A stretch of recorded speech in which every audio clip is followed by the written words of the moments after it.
When you plant Wyffels Hybrids, you're making a statement that independence and family-owned means something on your farm. So make your choice. Plant your independence. Plant Wyffels.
How about them Cyclones, baby? 2-0. What a weekend. We take How those. exciting. It's awesome. Well, welcome back, guys. Week 2 of InCYde Zone here at Cyclone Fanatic, presented by Wyffels Hybrids, huge supporters of the Cyclones. As you can tell, I'm here. Well, I guess unless you're not watching, but I'm joined by Jake Remsburg, Jirehl Brock, Colin Newell. And as Jake said, what a time to be a Cyclone. Iowa State took down the Hawkeyes 20-19 in Iowa City.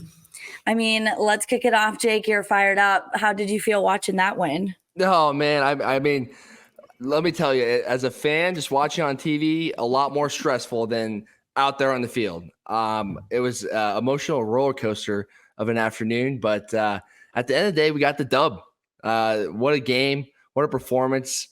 Just keep playing and good things happen. And there's nothing better than winning in Kinnick. So good day. Jirehl, how'd you feel about it? Yeah, like Jake said, roller coaster game. Any real Iowa State fan knew that this game could have went two ways. The way that we were playing, it could have went either the way that it went, or it could have went totally the other way. So definitely just happy we got the win. You move into the bye week 2-0. It's a big win, especially because there's not many years that we start 2-0 as a team. So it's definitely a big win, and gotta love it. Gotta love it. Colin, you missed the memo to wear 49ers or Jets gear. I know. I guess I missed out on the memo here, but that's all right. Both teams will play well tomorrow night. That's for sure. Big night tomorrow night. Big Cyclone night. Big Cyclone night. It's just going to continue the winning. Colin, how do you feel about it? It was a fun game, right? Like, obviously, I think Campbell said it best in the post game presser, where he said tougher for longer, and that's exactly what the Cyclones did. They were tougher for longer. Coaching staff, credit to them, because I think in the second half they extremely coached Iowa, and it was just a really fun game to see some young guys go out there and make a play. Obviously got the run game going a little bit in the second half, which was huge help to the entire offense. That stout defense in the second half, eliminating some big plays, but also then coming back and making some big plays. You got the Darian Porter pick. You got the 75-yard throw from Rocco to Jalen there. And then obviously, who can't talk about the kick, right? So a lot of good things where Iowa State came out and made some tweaks and changes. And what a fun game to be a Cyclone. So this win over Iowa was Coach Campbell's 55th win, and he's only one win away from tying with Dan McCarney for the most in program history. So as much as there was on the line to get the win, we walk out of it with tons of great stuff to look back on, because it was also the Cyclones' comeback. This one was the second largest in the Cyhawk series, behind the Seneca Wallace 36-31 in 2002. Let's go. It's huge. Fun way to walk out of Iowa City. And like you said, the kick heard around the world, right? When Kyle hit the field, we're seconds away from figuring out the fate of the Cyclones. What was going through your guys' heads as you were watching it happen? Like, how were you feeling? Were you sitting? Were you standing? How was that for you guys? And I can look at Jirehl first to answer. Oh, I was sitting down in the airport, praying to the heavens above, praying to all the gods that there could be, and just hoping that one of those Looney Tune Iowa State ways to lose a game doesn't happen.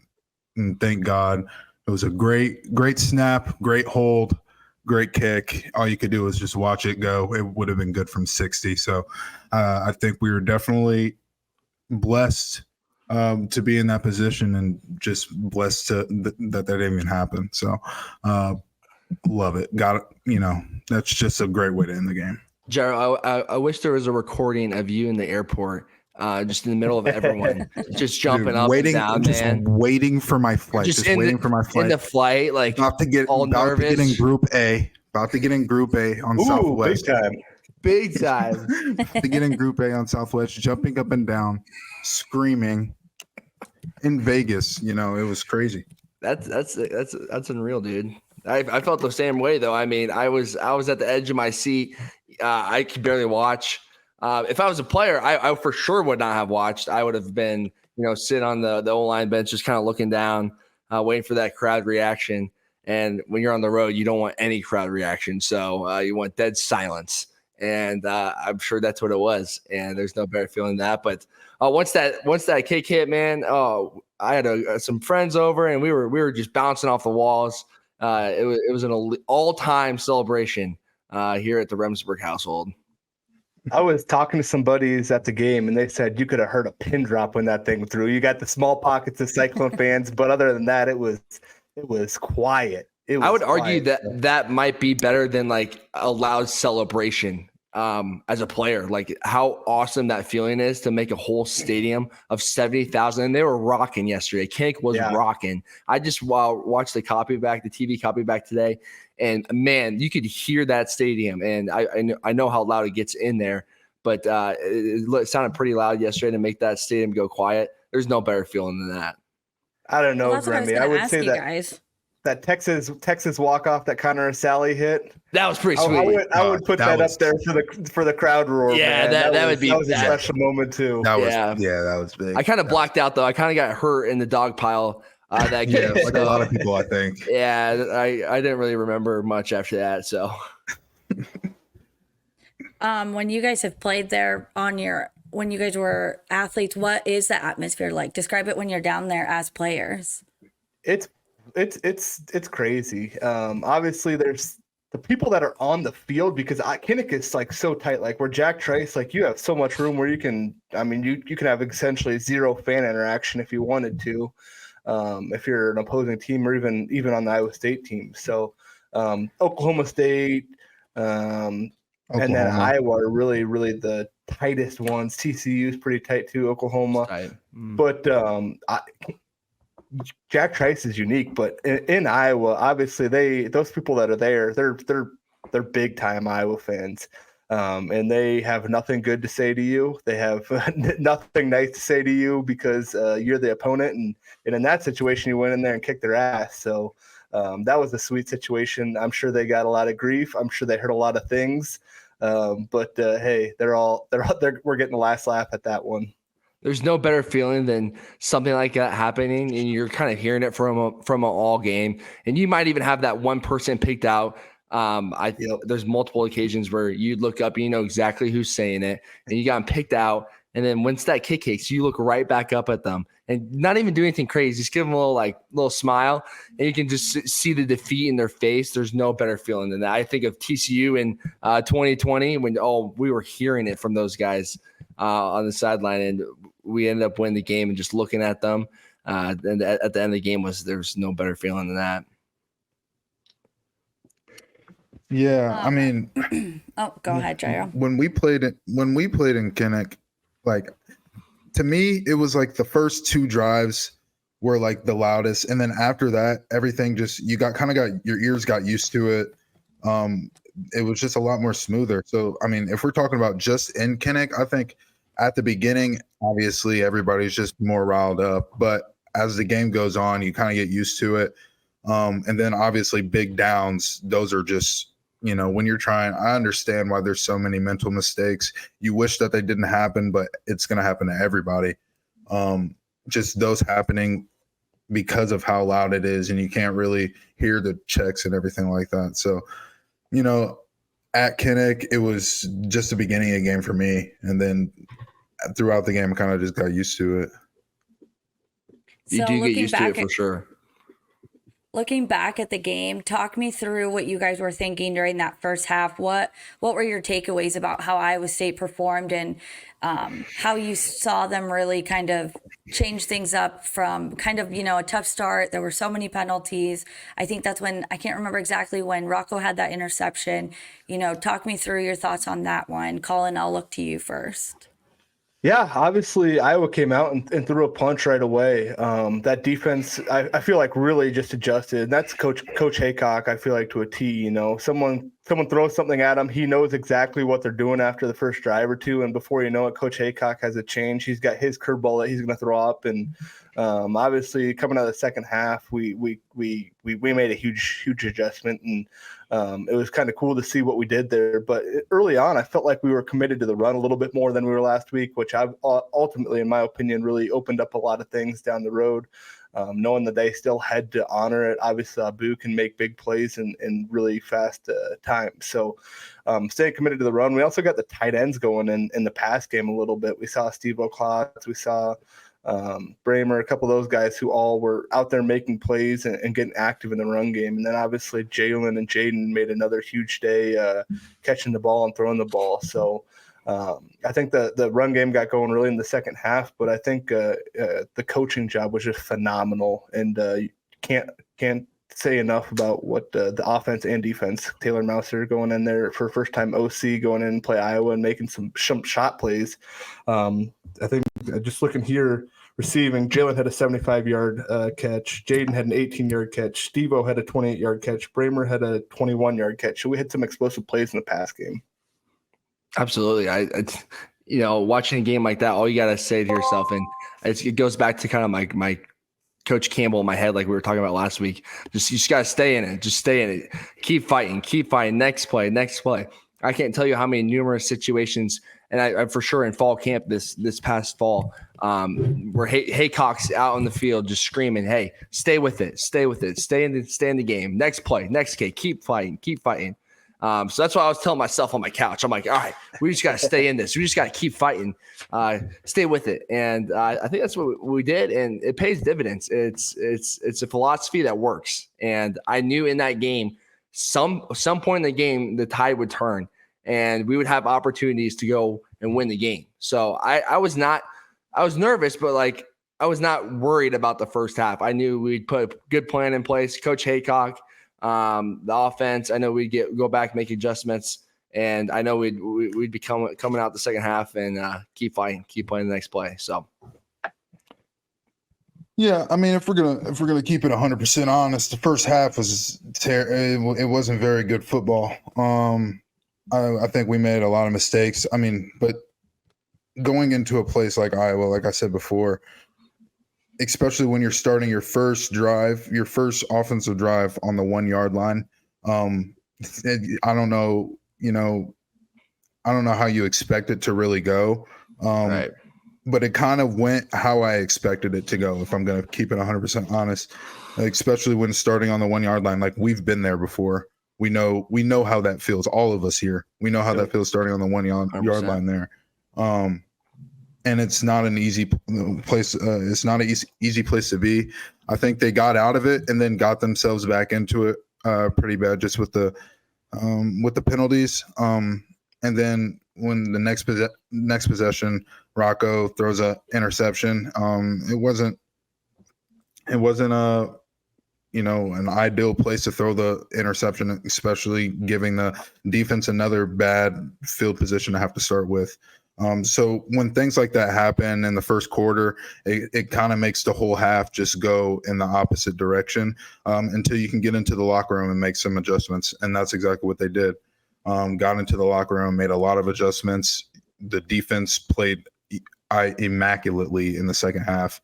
Offense was, I've always thought this, especially when playing Iowa, when you know they're not going to put points on the board very much, you always feel like you have a chance to win the game, especially on the offensive side. So, and that's in every game that I've been a part of against Iowa.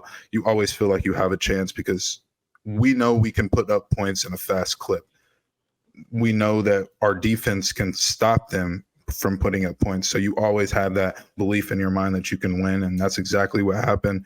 Offense started putting up, 75-yard. It was a 2-play drive. Like that right there will get you more time to get the ball and then be able to make more plays. And when you can do that against a team like Iowa that likes to keep the time of possession in their hands and keep the ball running, when you can score fast, it definitely makes it a lot easier.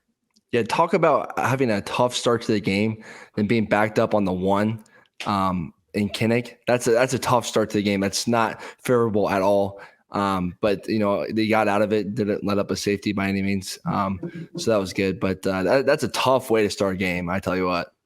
Being able to control the field position against Iowa too is a huge thing. Early on, they got that drive going and they pin you deep, and then obviously we know what happened after that. But it's just a thing that I feel like as the game went on, we didn't really have too many possessions where we started inside our own 15 or 20-yard line, which is a huge opportunity because Iowa, obviously, they have punter is our best offense, whatever the heck they say about that stuff. That's the dumbest thing I've ever heard. But they truly win games because they say we're going to play really good defense and not give up those explosive plays. So being able to control the ball, defense stood up and didn't allow them inside the 50. So then, they could start inside the 5 or 10. So that was a huge, huge, huge part of the game, in my opinion. Well, and Jirehl, you brought up a good point too, and Colin kind of touched on it. I feel like the Cyhawk game, everybody always goes into it with a very uncertain idea of what could happen because it's always such a toss-up regardless of what the teams are ranked, who's on the team. It always seems to just be such a weird lopsided competition, and you never really know in what direction it's going to go. When you guys were players, is that something you can prepare for? Is that something you thought of, you think, when you would go into those matchups? If I'm going to be 100% honest here, I think in those games, Iowa State kind of just always starts off slow for some reason. I don't know what it is, but we just start off slow. Maybe it is because field position, we just don't get the ball where we want to, or if it just takes our players to a little bit more time to get acclimated to the Big Ten style of play. But I don't know. It's just when you start, we always kind of start off that way, but we keep fighting back, and that's always kind of how the game goes. Just from me being around Iowa State, Iowa, the past 6-7 years, just hearing about it, that's just kind of always what I've seen. And as a fan now, as a player and a fan, I was kind of mad that that's how it was. And as a fan now, I'm still mad that that's just kind of how it is. But I don't know. I feel like we kind of make it work, and we're starting to make it to where it's not as bad. I mean, we've won 2 out of the last 4, 2 out of the last 3. So it's a different environment. The types of plays are for sure different between conferences. We've played a lot of different teams, and you could say that they all play a little bit differently in how they manage a game and how their coaches want to manage a game. But as a player, you don't think about that a ton. You might think about that a little bit when you're preparing, watching film and stuff, and you kind of pick up on things with what they like to do. Maybe one team likes to blitz more in this area of the field, but it's different. But at the end of the day, it's a good opportunity. You like playing different talent and different schemes, and it really just is another opportunity to see different things and learn from them, honestly. So I think no matter how much you try to say it's another game, as a player, as a fan, whatever it is, right? As a fan, we obviously know it's a heated rivalry. As a player, I always try to go into it with the mindset of saying, hey, this is just another game. It's our next game. It's the most important game because it's our next game. But there's a trophy, Iowa State doesn't have a ton of trophy games. Nope. It doesn't matter where you go or where you look. You're going to be asked in media. You're going to see reports about Iowa and Iowa State. You're going to hear about the last couple of years, what the record is. You're going to hear things like that. So no matter how much you want to say, like, you just try to lock in, try to avoid the noise, do things like that, everywhere you look, you're going to see people wearing Iowa State stuff or Iowa stuff during the Iowa week. And it's one of those things that it's like, hey, how do you manage those emotions, those thought processes where you're playing for a trophy? You're going into it's a different travel process when you go to Iowa. You're getting on a bus. You're not going down to the airport and flying out. So everything's just a little bit different about that game in preparation. So it's, hey, how do we make sure that we try to treat it like the next game, but be able to like control your emotions enough, knowing that it is a little bit different. So it certainly is a fine line of balancing all that. I think there's definitely a lot of key moments I want to, touch on with you guys. And we're here courtesy of our friends of Wyffels Hybrids who support Iowa State, especially you guys. But huge thing, right? So we have Kyle, who had the game-winning kick, 54 yards? Yep, 54, Yep. But there's plenty of guys to talk about as well. I want to start with the offense. Colin, Jake, you guys were on the line. I would love to know your thoughts, especially Colin. I'll look to you and start with, watching those adjustments that had to be made from Hufford and kind of like that rough start at the beginning and how he, progressed throughout the game. I want to hear your guys' thoughts on that. Yeah, I wish I could say I've never been in that situation where Hufford, you have a couple tough plays there. It's a tough thing on the center position. Obviously, you're kind of running the show a little bit, right? You're kind of having people around you asking questions. You're identifying mic point. There's so much that's going into your mind, and you're in a loud environment. It's a really tough thing that you may be communicating and the quarterback may be in his cadence. So you're having to do two things. You have to listen and talk at the same time. You're having to identify what's going on. You're having to make changes depending on what the front is. So it's a tough thing. I certainly have been there. And there's a lot of emotion, right? Hufford's been a part of this game a lot of times. He's probably got a little more fuel, a little more hate for Iowa than maybe some other guys who this is their first or second time playing against them. So there's a lot that goes into it. It's a tough position, a lot of communicating going on. And Hufford settled in really well. It was loud. Everyone on the fan, like you could just tell it was a loud environment. We had a lot of situations going on, but something as Hufford continues to play the position, he's going to be able to get better at it and make sure that those situations are few and far between, kind of like he took care of it thereafter there. But certainly been there. It's a tough position to be in. It's inexcusable, really. I would say the same thing about times I had those situations, but Hufford seemed to really settle in well. Offensive line play, ran the ball a little bit better, certainly committed to it. Which I certainly liked to see. I think that opened up some things. Iowa still had to honor it. We didn't have any huge explosive plays in the run game, but that's something that I think we'll continue to see. Iowa's got a stout run defense historically. Yeah, I agree with you completely. I mean, for Hufford, that's his first away game playing center. It's a totally different environment. I never did play center, but going on a silent cadence was never my favorite thing. I don't think it's anyone's favorite thing in the world. You're essentially either waiting on the movement from the ball in the corner of your eye, as a tackle at least, or as a center, you're waiting for the guard will motion to Hufford that the quarterback's ready for the snap, and then you kind of got to wait for a clap, or you kind of do like a little 1-2 count. So there's a lot of timing things that go into a silent cadence, and that just gets better over the season. It takes time. It's only week 2 at the end of the day. But Hufford, his response to that, you could easily take those couple things and could start a downhill spiral of the rest of the game. But I thought he responded really well. Didn't have any more mistakes after the first quarter or so. So, but the offensive line in total, I had an old O-line coach who said, you know what? Running the ball 4 yards, running the ball 3 times for 4 yards is a first down. That's 12 yards. And so I always kind of look at that when I'm watching a game. I'm like, okay, or yes, is it nice to break big explosive run plays? Yes, it's awesome as a player too. But chunk 4 yards, 3 yards, like you're getting something going. And I thought they did pretty good.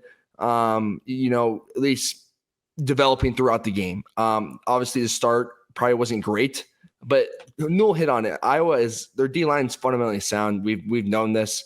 We prepare for it all week.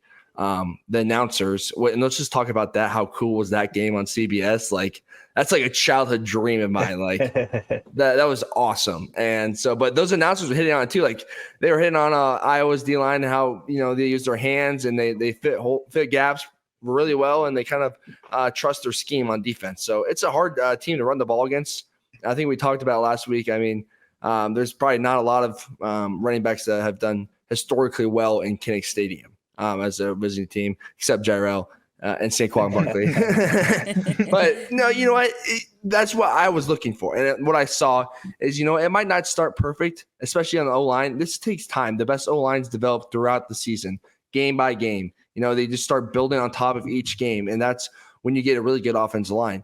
And, I thought you have a couple guys, Dylan Barrett, it's really his first away game ever playing. I don't know how much he played at Wisconsin, but also a tough thing for him. And I thought he got better as the game went along. And then, one thing with the O-line again is just protecting Rocco. Obviously, we got the best wide receivers maybe ever at Iowa State, a duo like that. I don't know. I'm sure you could date back to. There's definitely a conversation. It's in the conversation. They're up there for sure. Those guys. There was a couple plays like Jalen Noel had this diving kind of extended catch, and he catched it with his fingertips, like barely catched it. It was an insane catch, but that's kind of my takes on the offensive line.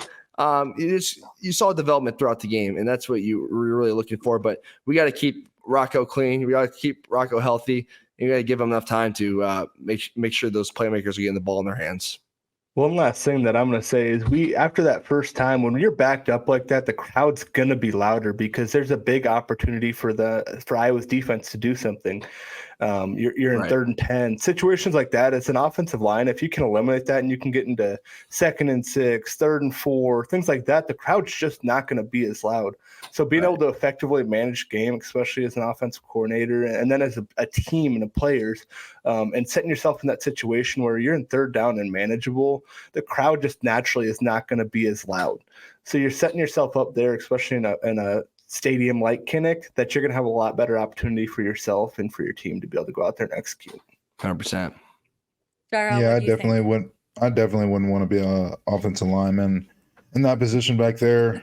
I mean, like I said, you understand why those penalties, those mental errors happen back there. You wish they didn't happen, but you understand exactly why they do.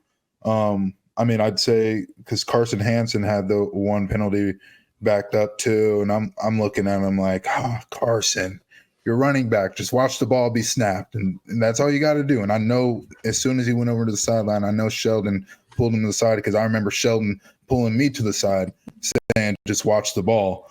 Yeah, that's all you got to do. I mean, as a running back there, backed up like that, just watch the ball be snapped and don't move until you see the ball move. So, I mean, yeah, like Jake said, keep Rocco clean. It was 1 sack. If you can leave each game with 0 or 1 sack, you're doing a really good job of just keeping him clean. So, running the ball, definitely against Iowa, it's hard. I mean, there's no doubt about it. Like you said, they're historically great against the run, and that's just kind of how it is. But you have to try and get something so you can open up for deep passes like the 75-yarder that was thrown to Jalen, just bringing the defense down and being able to go over top of them. Like, you got to have those type of plays, and it makes it a lot easier to play Iowa when you do. What would you say for each of you? Which play, which moment in that first half heading into halftime would you say was kind of like a key moment to kind of switch the tides? And really, I'd also love to know, what do you think, as people who have been in there, what are those halftime adjustments? Like, what do you think Coach was saying? How do you go into the locker room to come out a different team to finish it out? And Jake, I'll go with you since you haven't talked for a little bit. Appreciate it. Well, I think there's one play in the game that is going a little under the radar. At least, I've been scrolling social media for a little bit. Is when we first threw that pick. I think it was the first quarter or maybe early second, but we threw that pick. They're down there, and they essentially get down to the 1 yard line. And Big Dom, I mean, blew up that run play, which essentially saved a touchdown. Like that might be the play of the game. Out of how many good plays to go from the difference between 10-0 and 14-0 is insane. So Big Dom, get in there, just killing that running back. And that makes Iowa have to open up their offense a little bit. They can't just run it. And then 2nd and 5, I think it was, second and goal from the 5. And they have to open up their play. And then the second play, right after that, Dom's forcing that jet sweep out to Bo. So those 2 plays right there, I mean, those are game changers. And, if you can get stops like that, that's when you can go win a game. And, to your point on second half adjustments, credit to the coaches, man. They just styled up a great second half game plan. Great teams adjust at halftime. It's never going to go perfect in the first half all the time. So the good teams can adjust at halftime. And, Haycock's the best at it. We've seen it for years. And, Mouse did a really good job too. I thought Mouse had a different little MO to his second half. Like Newell talked about, we opened up the runs a little bit, and which in return opened up some of those good pass plays. So, I mean, as a player, you kind of take those second half adjustments and you really use that for momentum. If a coach comes in the locker room and you can tell he's confident in his adjustments, as a player, I'm like, all right, let's go. Let's go do this. Like, we got a good plan in place. Like, let's go put a second half together. I think of every time I talk about second halves and halftime, I always think of Tim Tebow's little speech that we never really had that. That's what I kind of like to feel like that. 30 more minutes. Like, we got just over 30 more minutes. So no, yeah. Colin, how about you? I think DP's interception, I think there's so much behind that. When you go out there and you see a guy who's a sixth-year guy, he's done everything right.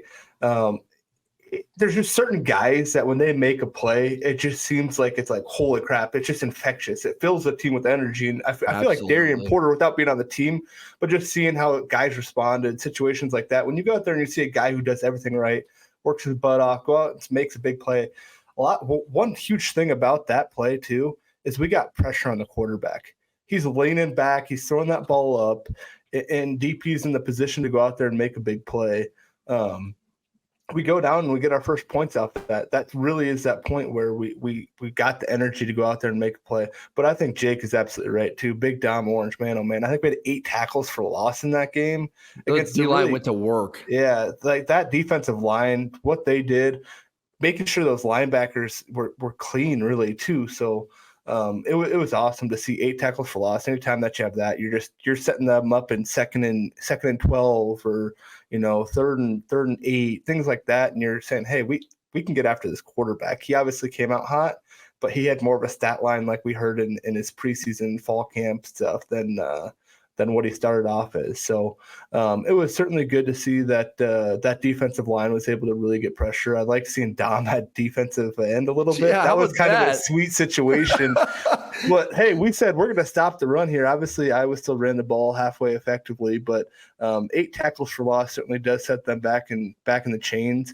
And then saying, hey, we're going to make that quarterback throw the ball, and that worked out pretty well for us.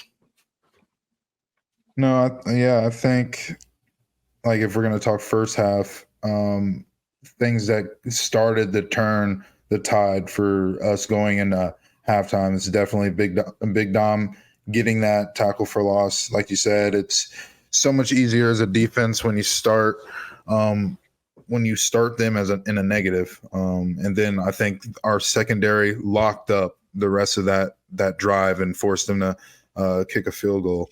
But like you said, DP getting the pick in the third quarter, that was a big one. And I think, we went down and scored after that. That really turned the tide for the whole team.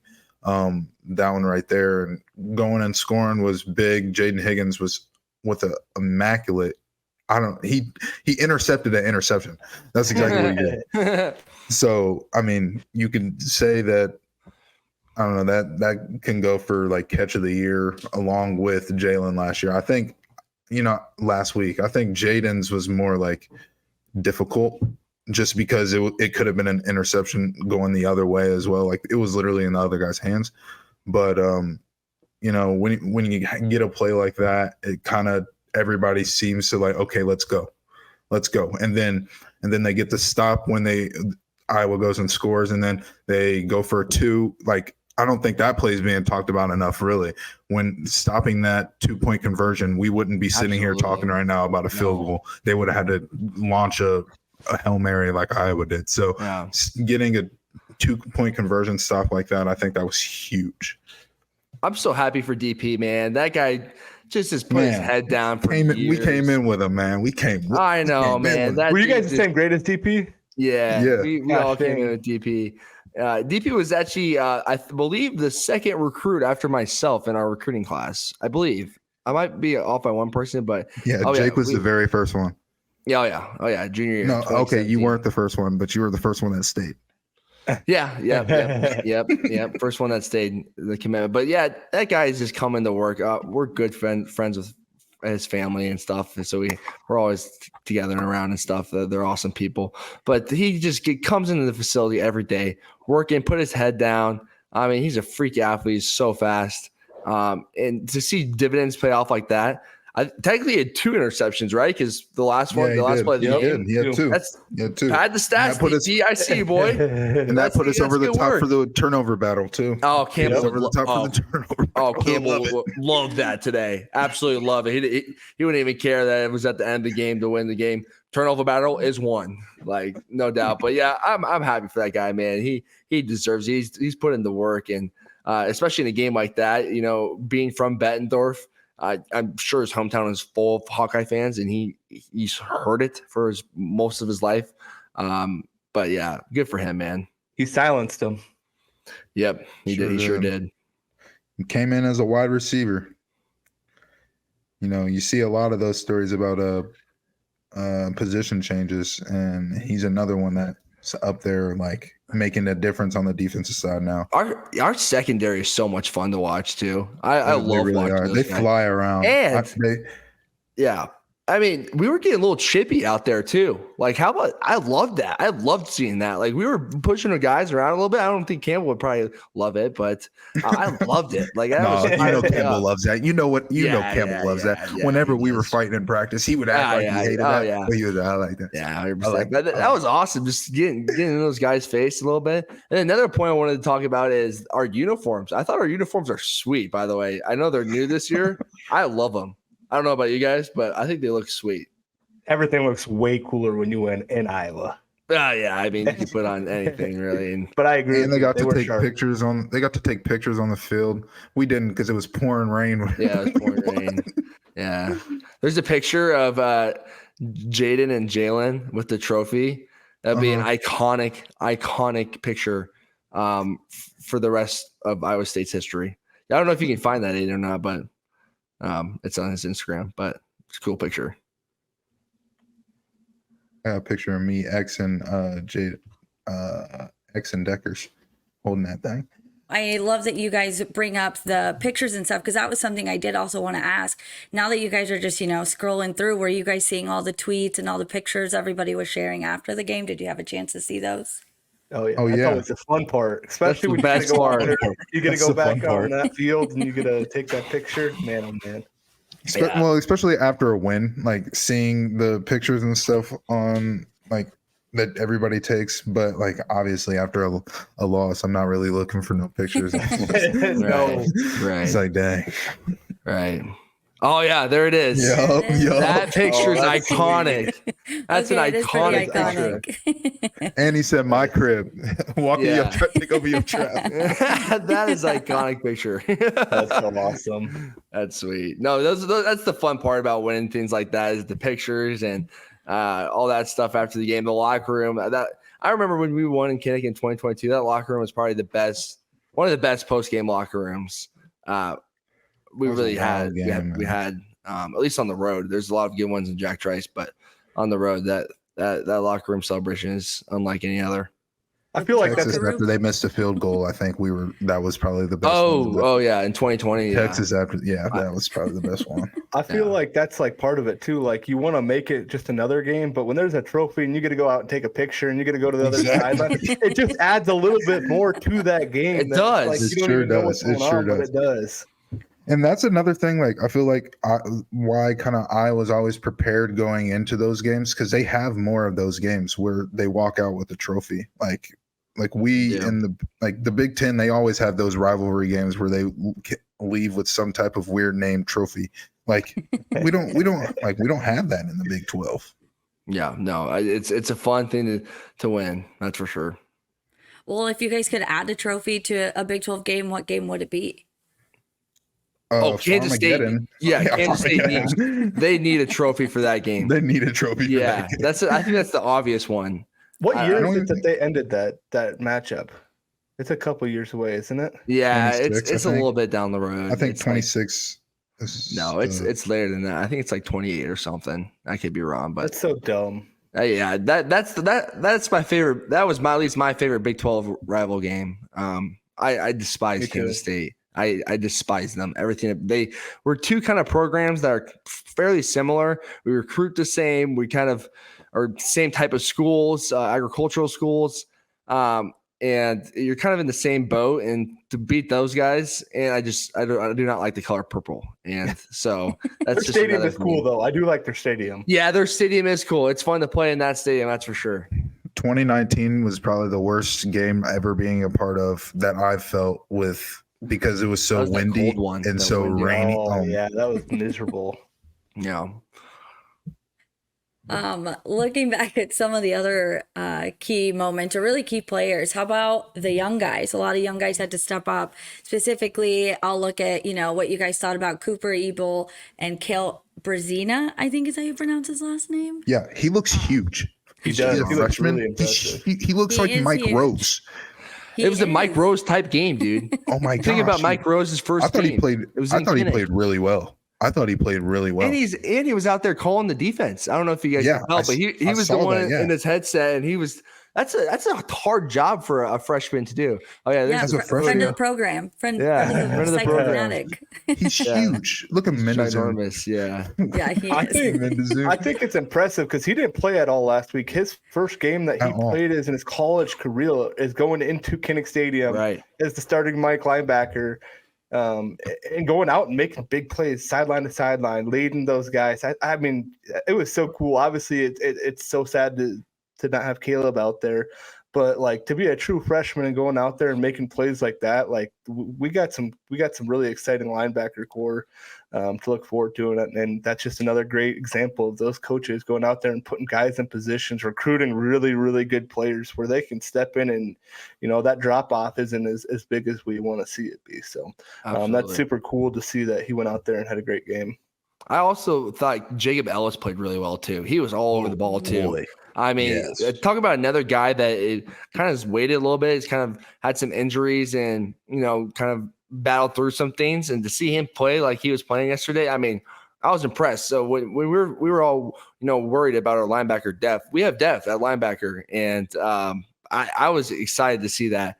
And those boys were flying around. And when you get a linebacker core that can go out and fly around and get around the ball, that's a solid group. And to do that, even when you're behind a couple experienced linebackers, for the young guys to go in and do the same thing, that's credit to Coach Cratch too. Just came into the program. I was with the program for a while, but he had those boys ready, and I was really impressed. Culture, yeah. Mm-hmm. Coach Cratch, man, I knew he was gonna have them boys ready. I really wasn't that too worried. We kind of are down a few linebackers that have some experience in playing in some of these games. But I think people stepped up, like you said, like Jacob Ellis. I thought he had a really good game. Obviously, there's points in the game where you're like, okay, we can get better at that. But as the season goes on, we will get better at that. Right. Like that's kind of not, and I've always thought coming out of the Iowa week, you always feel really good about where you can go trajectory-wise, because that game kind of sets you up for the rest of the year. And having a bye week now post the Iowa week where you can kind of settle down, there's not it can't really be that much of a trap game the week after because you're not coming off of that Iowa game where it was high emotion. We're not going and playing Arkansas State, correct? Yeah. Yep. We're not going and playing Arkansas State the week after a high emotion game. You can kind of just settle down, and I think our linebackers, have some of them have time to heal. Jack said, Jack went down a little bit, but they said he's fine. He'll have time to heal that ankle, I think it was. So I think our, linebacker crew, like you said, we have depth. They fly around, and with every Haycock defense, they're gonna flow to the ball well, and that's all you really need is effort. Fly to the ball well, and just know your drops, and Coach Kraft is gonna have them ready to do all that. Having a bye off of a win like that is so huge. So big. Oh my gosh. I mean, we talk about trap games and all stuff like that, but I mean, even mentally, coming off a win like that, it helps a lot mentally. It makes your bye week pretty fun. You got some juice, some confidence, some momentum. You can use that you can kind of take a little 2-game block here, and you can go through good, bad, ugly, whatever. And then you kind of get to work back into another game before Big 12. So it's huge, opposed to going into a bye week like that after you lost the game.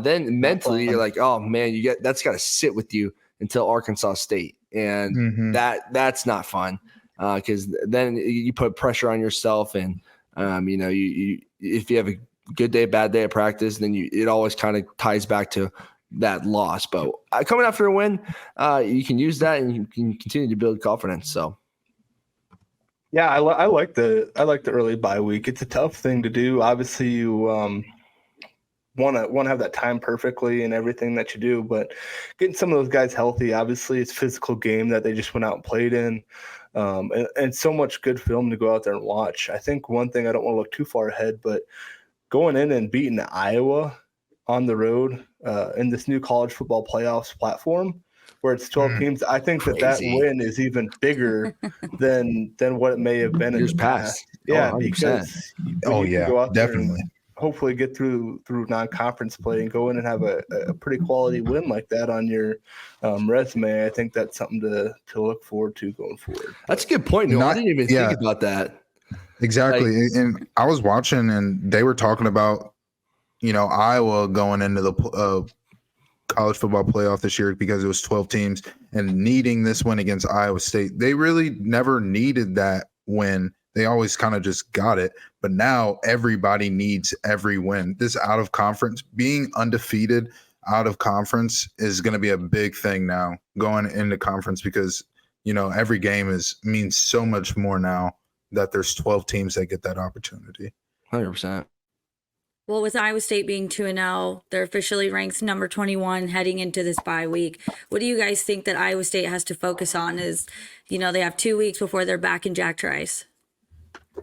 I think they need to get healthy. Obviously, there's a lot of young guys that have gone out there and made some big plays.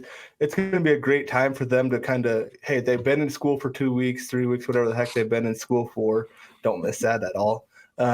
But certainly a lot of just film to watch, right? They're going to get ready for a stretch here where they're going to play a lot of football more than you ever have. When you go from high school football to college football, when you're playing football all the way up until January, that's a whole new experience. So they're better refresh a little bit, get their mind right, know that they're going to continue to do school. They're living for them by themselves for the first time, and having higher expectations and responsibilities. A bye week for someone like that to be able to kind of do a little mental reset and say, hey, how can I truly perfect my craft? It's going to be a week where they kind of look at themselves rather than game plan for an opponent, which is certainly a time for them to take an advantage and make themselves better, especially young guys, old guys alike. But I'm excited to see that. High emotion game, kind of like Jake said, it could be almost like a little trap game where you get to go out there and you do truly get to celebrate this win. It's a big win. And being able to, hey, let's look at ourselves, let's get better at what we need to get better at, and not just kind of like, hey, let's keep going and get ready for the next week. Yeah, I think also to add on to that is you can also look at what you're really good at.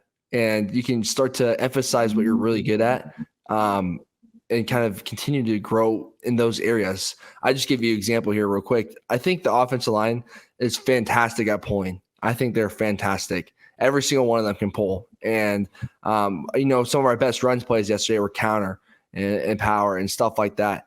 So that's something, if I was a coach, I'd be, hey, we're really good at pulling. Let's continue to build on top of, our counter plays and stuff like that. And which is no surprise because Clan has these crazy pulling drills. They're really fun, but no surprise why they're really good at it. I saw a couple of them out there laying some wood on some guys, so that's cool to see. But like that, you're saying you really can grow from what you're really good at. So You just say, bro. Say lay the wood. Oh, okay. It's Jirehl, not did bad. you have any thoughts? It's not a bad phrase. No, It's a very we common. can move on to very, that. very, We can move. It's a very common football phrase, dude. Yeah, for sure. All right. Well, guys, do you have any final thoughts? It's great to be a Cyclone today. Cyclones Yeah, are 2-0. you really can't complain. and we just, you get that for a whole another 360 some odd days, and you get to walk around, the grocery store, and it's a Cyclone state. You get to go to a bar, it's a Cyclone state. You wear that Iowa State a little more proud. Yeah, not like I don't wear it proud all the time, but and in Iowa, it means something to wear that and say it's a Cyclone state. And we got basketball coming too. And I don't know about you guys, but it's a Cyclone state for a lot of sports this year. So pretty fun to be a Cyclone right now. Especially when you could start it with that football win. I know you got the first one out of the way. Now I think Owned. that's so true though. Like I always wear my Iowa State stuff, but like you wear it a little more proud. You kind of see it a couple other people at the grocery Absolutely. store where they're wearing Iowa State gear. You don't have to see any Iowa stuff, and it is like the greatest day ever when you don't have to walk around the grocery store or wherever you're going and see anybody in Iowa gear because they're all ashamed. They're sitting at home. We get to go out and do our stuff. And you got that one coworker. Now that I'm in the working world, I got that one coworker picked out, all ready to go for tomorrow. Walking into work, like, how was your weekend? Go according to plan. And those are just the fun things you get to do. So, I will say, I do want to bring up one point because I saw it on Twitter earlier. When Kyle was kicking that field goal, like I was expecting a timeout to be called. Oh, like 100%. Oh, yeah. No, there was no timeout called. And I saw on Twitter 10 years ago, it was a 17-17 game, and we were kicking a field goal, and Kirk called the timeout, and he missed the timeout field goal, and then came back and made the second one. So I feel like that kind of probably played a part in it. And you never really see that in a game because sometimes you're not dealing with a coach that's been there for that long. But I think that 10 years ago probably played a part in his decision this year. I mean, that kick, I've watched it like 50 times now. It gives me chills every time. I mean, he just crushed that thing. Yeah, that was good from a lot further too. Like, Oh that was my definitely, gosh. like, That was good from like getting over. 60. Yeah, for sure. Chills. And Brock's Just reaction. watching Herky drop to his knees. Oh, yeah, that was great in Yo. the background. Great. And all the surrender, what is it called? Surrender cobras or something like that? You know that phrase? I don't know what you're talking about. Never bro. mind, man. Yeah, Surrender Cobras. I got you, Jake. Surrender Cobras. Yes. Thank you. No, It's a real thing. You guys are all looking at me like I'm crazy. I have no clue Yeah. what you're talking about. No, it's a real thing. And seeing that with a bunch of Iowa fans, fantastic. Great. Can't wait insight. to watch. Just seeing Brock's reaction to that too. Oh, that was awesome. Online. That was about probably every Cyclone fan in the country yesterday, so including myself. So that was awesome. But you know what the best part is? I love coming back to the Jack after something like that. Kind of bring all the Cyclones back together in one spot. It's a fun environment after something like that. Arkansas State game is going to be, the crowd's going to be wild. It'll be Wow. good. It'll be good. Hopefully they sell it out now that people will be a little more amped up. Oh yeah. I don't know. I feel better. like that just makes the whole year a lot more fun for Cyclone fans. I hope it's cooler than the last game. I was pretty hot up there in the stands. So hoping for that fall temperature to be in play. Fortunately, we don't have a game this week because it's gonna be hot. I know. My dad was just telling me that. That's insane. Well, guys, I appreciate you, as always, sitting down to talk about this great win. And of course, it feels even better when it's a Cyhawk win. I'll give a big thank you to our sponsor, Iowa State University Ivy College of Business. And as always, our presenting sponsor, the reason we're here to talk football every week, Wyffels Hybrids. Thanks, guys. We'll be back to talk about the Arkansas State win. Hopefully a win, I'm going to say. But yeah, we'll be back to talk more football. See you in a couple weeks. Go Clones, 2-0. Go Clones, 2-0.